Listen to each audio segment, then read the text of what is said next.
Brad, we've been talking about this. Haven't seen any disturbances just yet, obviously. Yeah, we had Arlene down there in the Gulf of Mexico, weak little system, but this is the time to prepare early in the season. Don't wait until the peak of the season, which is August, September, and October. That's when things really crank up. So good time while things are calm to get that plan together. For us, kind of a weird weather week ahead. We're going to be up and down, and we're going to hear a lot about smoke and haze over the next 24 to 36 hours.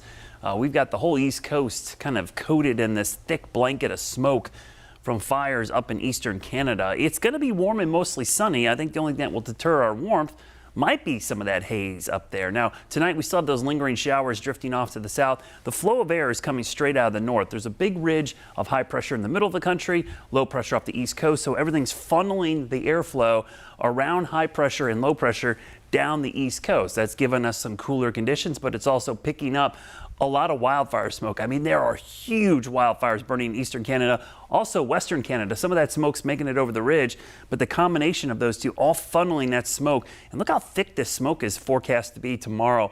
This will definitely be noticeable. Maybe not smelling it per se, but you'll notice the haze out there, and it is going to create poor air quality. Now you think smoke, yeah, smoke's going to cause poor air quality, but it also contributes to ozone down at the surface, because what happens is that smoke absorbs sunlight in the mid-levels of the atmosphere and creates a warm layer, which then creates an inversion, which traps things below it as well.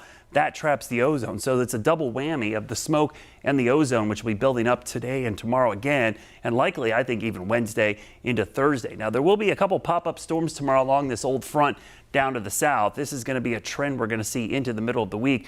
Those storms would actually be beneficial, help clear out some of that smoke. You see that front doesn't quite get down here all the way until probably Wednesday, so some pretty warm days ahead. Temperatures in the mid, maybe upper 80s before the front pushes through and cools us off going into Thursday. So your rain chances this week, pretty scattered. We could use some rain, honestly.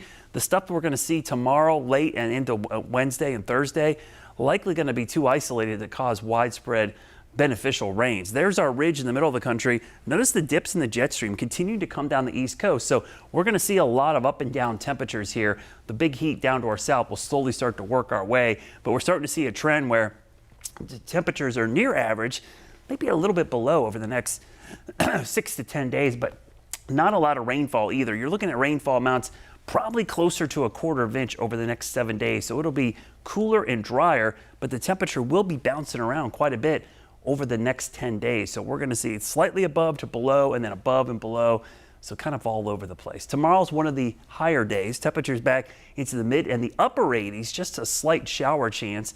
And when you look at your Guy Roofing 10-day or 7-day forecast first, look at the heat early on, then the cool down, the heat, and then late next week, looks like it really gets hot. We could see an extended stretch of 90s, which we've only seen one day of 90 or higher so far this year, and that was this past Saturday.